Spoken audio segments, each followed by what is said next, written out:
Hey guys, welcome back to my YouTube channel. If you're new here, my name is Jacinta. On this channel, I do videos about life in Germany, my life experiences about Germany. I do vlogs and I also do travel. So if you like the sound of that, please don't forget to subscribe and switch on that notification button so that you do not miss any video that I post. Okay guys, so today's video, we're going to continue from where we ended yesterday. I really appreciate all the love. Everyone is commenting, everyone give me a thumbs up. Thank you so much. Your reviews really helps me a lot on this channel. So guys, today we're just going to continue. A disclaimer, this video is not meant to demolish anyone, to point fingers. It is a storytelling just about my life experiences, how I was fired, and how my life experience as an au pair was. It was very bad, and I'll still mention it because up to now I still have those scars that I passed through, and it is something that I never wish someone can pass through. Yesterday I was emotional. I felt really bad. Just to talk about it, it just brought up all the memories. This is why it's been so hard for me to talk about this story and just opening up. But yeah, we started it and we're going to finish it. Okay, so I'm going to run through on how my day was, what I used to do as an au pair. So I was told to wake these guys up. If I don't wake them up, if they are late, it was a problem and it's going to be on me. So I was their alarm. So I had to wake them up. After I wake them up, I need to make breakfast. There was a juice maker. I needed to make that juice. I needed to make breakfast. On top of that, I need to prepare the young boy for him to go to kindergarten. And then it was very hard because this child, like I said, is a very small boy. He's 2 years old. He was not used to me. It was very hard to penetrate and get to work with him. He gets used to me. And the mom used to use the phone in order to distract him and to obey. But if it was my case, she used to refuse. She used to always say, find a way on how to work with him. I understand I was an au pair and that was my work, but I just could have appreciated if she was also not using this phone to calm him down, because he was used. And as a child, you always feel like someone who's refusing you to do something is a bad guy. So I was the bad guy. Whenever I go to him, I have to take the phone away, and used to cry. And the mom never understand that. She never used to understand that the boy was crying, and she always used to blame me. But anyway, so my program was, once I wake them up, I take the boy, I prepare him as the mother is preparing. Then we go and have breakfast together. I prepare myself, and then we go out together. The mom used to work close to where the boys' kindergarten was. So for us, we'll proceed on the other side with the boy, and then the mom will go for work. Then after that, I need to rush and go for my German classes. Then after my German classes, immediately I'm done. They were almost done. They were 3 hours. So after that, I used to go back home. And then I needed to do my house chores. I needed to make sure I do the laundry, because the laundry was almost done every day. And funny thing is, I'm trying to jump so that the stories are not so long.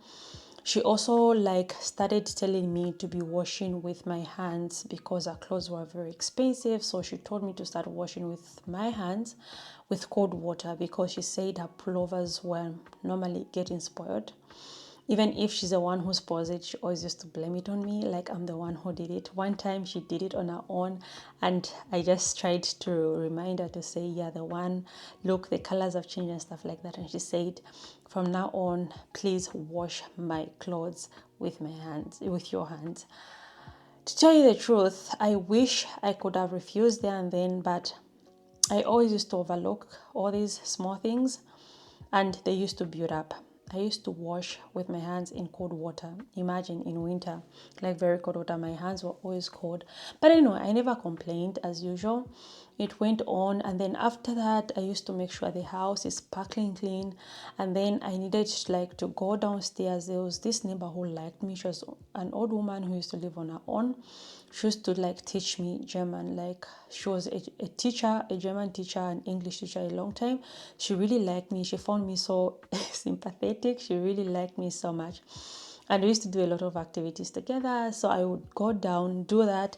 Then I would tell her like I need to rush because the mom didn't want the boy to be in the kindergarten for long. So I'll make sure I rush to go and pick him like earlier before the knocking off time. I would go and pick him up, and then afterwards we should be at the playing ground until the mother returns after work. And then after that, we would go back home together, have our dinner, wash dishes, make sure everything is in the dishwasher. What has to be done with your hands, I have to do it. I used to make sure the house is sparkling clean. I remember even the mother to the host mom always used to appreciate me, like, ever since you came, I can tell the house is always clean. Guys, so more problems started coming. A lot of things used to happen, which I can't really finger point everything because it's just like too much. We're going to stay here so long.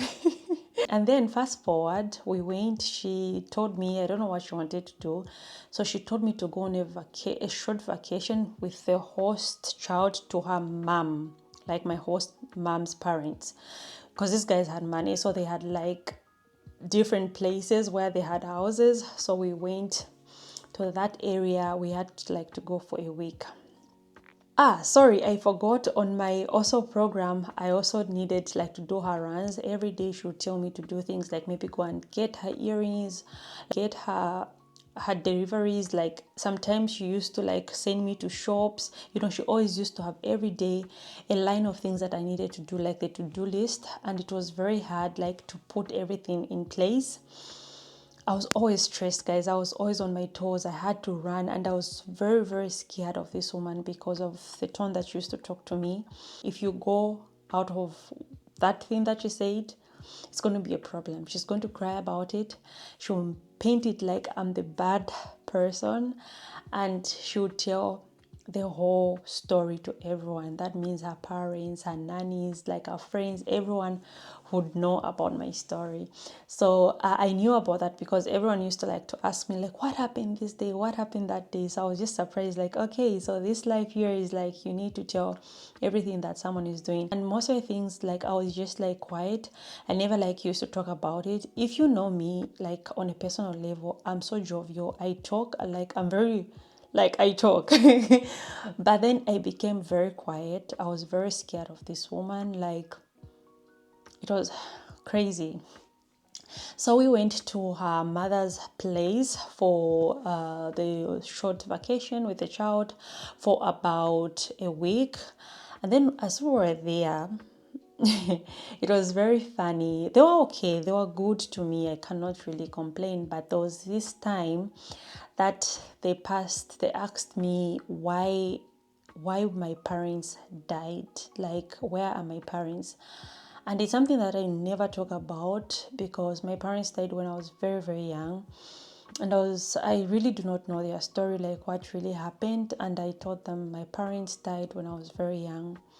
And it was just a short story, and it ended like that. I really did not know that they picked something out of that. They asked me how my mom died and how my dad died. And, just to make the long story short, I just said they died, and I do not know exactly, maybe in a road accident. I did not know they took it in another way. So after that, we finished our vacation. I think they spoke about it because here in Germany, people love to gossip. I don't know if it's gossip or it's just their culture. I don't know. So the mom spoke to her about it and everything like that. So this woman became suspicious when we went back to her home, my host mom's home. She became suspicious. I remember one day she asked me, my toothbrush is wet. Did you use my toothbrush? I looked at her. I was in my head, I was even if I'm crazy woman, I can't do that. Whoa. But anyway, when she asked me that, I did not know they were thinking about something. Now listen to this. So she comes to the bedroom before I sleep and says, Tracy, I heard my mom told me your parents died and you do not know exactly what happened. In Africa, things happen, da da da da da da da. And then she was like, do you know your HIV status? Today I don't want to cry, guys. I don't want to cry. Remember, guys, I have a very sad story about my parents, how they died when I was very young. And someone to come and ask you to say, did your parents, like assuming like my parents died with HIV and AIDS?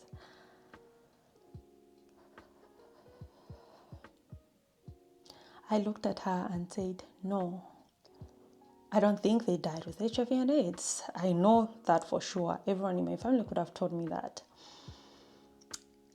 You know, there were just these stories that I really did not want to disclose, especially things with about my parents. Like, I don't want to talk about it because it's very sad. They died. I remember my dad died when I was just exactly 2 years of age. So you can imagine, I can't remember my dad at all. And someone bringing this story, it was very sad. I just didn't know how like to respond to her, and I said no. I tried to be strong. I said no, and then she was like, no, I think you should do an HIV test. But please, when you go to the doctor, do not tell the doctor that I'm the one who sent you. Like, just do it because you want to do it.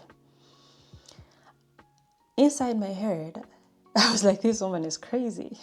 Anyway, I told her to say, I know that I'm negative. Before I came here, we need to do a medical checkup, and here are the results. I'm negative. She looked at my results and she said, the doctors in Africa normally make mistakes. They are not accurate. The results are not accurate. Maybe they made a mistake because it's not really clear. What's not clear? Like, go. Please leave me alone. Anyway, I said, so what do you want me to do? She said, okay, you can go for a test. I'm going to give you the money. She even wrote me the address. This woman never showed me exactly where the areas used to be. So she wrote me the address. Like, Google is just my best friend. Anyway, it's their culture. So I learned to use the Google. I went to the doctor. And when I went to the doctor was surprised. He was like, at a young age, you're very young. Why do you want to do your HIV test? And I remember she told me, do not say that I'm the one who sent you. So I just said, no, I just want to do it. It's like, okay. Like, because you need to do like a beraton. Before you do the test, you need to do a beraton, like a consultation, like a talk with a doctor. And then the doctor was like, okay, then if you are okay with it after this talk, then we can go ahead and do the test. So I was okay because I knew I was negative. And then I went home. She was like, so what happened? I hope you did not mention my name. I said, girl, please. In my head, I was like, crazy. Anyway, I was like, no, everything is okay. I have to wait for 2 days and then I can go and get the results. In this period, before I got the results, she was just weird. I think she always used to be scared, like maybe I can infect her. This woman was a doctor. So how even me, who's not educated to your level, knows like I can't easily, like, anyway, I don't want to talk about the whole process, what really used to happen. But after 2 days, I went and the doctor was like, she's like trying like to make me scared, like, are you ready to get your results? And I was calm because I knew I was negative. And then I went inside the office and she gave me the results. She said, oh, you're negative, everything is okay. Okay, fine. And I went home. I was just happy, like I want to deal with this. I give this woman who's thinking or whatever she's thinking, I gave her the results. Go. This woman was very happy, like her heart now came down, like her German doctor has approved it that Jacinta is negative from HIV. Anyway, she was so happy and she said, please do not mention to anyone, like this is what I told you. In my head, I was like, thank God, in your face you can see it, like I was telling the truth. So yeah, a lot of things started happening, and Girl, life was very hard. Like as we were drawing to winter, like in September it starts to get cold. We went on a holiday. That holiday was the most weird holidays ever. So when we went in September, we went for a holiday like with our friends, a European country. We went there, guys. It was also hell. I thought like, why didn't I just remain? We went like on a friend kind of trip with our friends. I was really out of place, and one of the guys among her friends really noticed, and he was always coming and asking me, how are you? How are you doing? And I really appreciated that because I needed someone to talk to, because it was very, very sad, and I couldn't speak with my family all the time because I was a full-time cheap maid. I remember them they went clubbing at that vacation, and she could leave that hotel without any food. She would make me stay with her child without dinner, whilst they go to a restaurant and have dinner. It was so crazy, but I thank God I always used to like get snacks because this was not the first time I really knew this woman. So I learned to cater for myself. I had some cookies that I could eat before sleeping. I don't know. It was so crazy because she'll never think about me. It was so crazy. A lot of things happened, guys. A lot of things happened, and she always like used to shout at me in front of her friends if I do something wrong. And these people, like it's a group of doctors, and she expected me. She used to always blame me like I'm not really being part of them. Like, how would you be part of them when you already make me out of place? It was really, really hard. So in this middle of this whole journey, in this whole run, I felt in depression. Guys, depression is real. I couldn't talk anymore. Like when we went back home, everything was becoming worse and worse. Okay, so like I said, I don't want to make these videos so long because I normally want you guys to watch the full video, and I'll come back for a part 3 exactly because this journey was so long and a lot of things happened, and I've tried like to make it short, to talk about all the things that used to happen like in a short way, because I normally do not like to make very long videos. But we'll come back again and I'll just tell you exactly how I was thrown out of the house despite trying to be all good, which never helps in Germany. So guys, if you are passing through those problems, please let us know in the comment section. They will help someone. I know a lot of people are passing through this and few people talk about it. So yeah, I'm going to see you in the next video. So if you've not yet subscribed, I'll really appreciate you to subscribe and give me all those views in the comment section. I'll be so happy to read them and just like, yeah. Have a good day. Bye.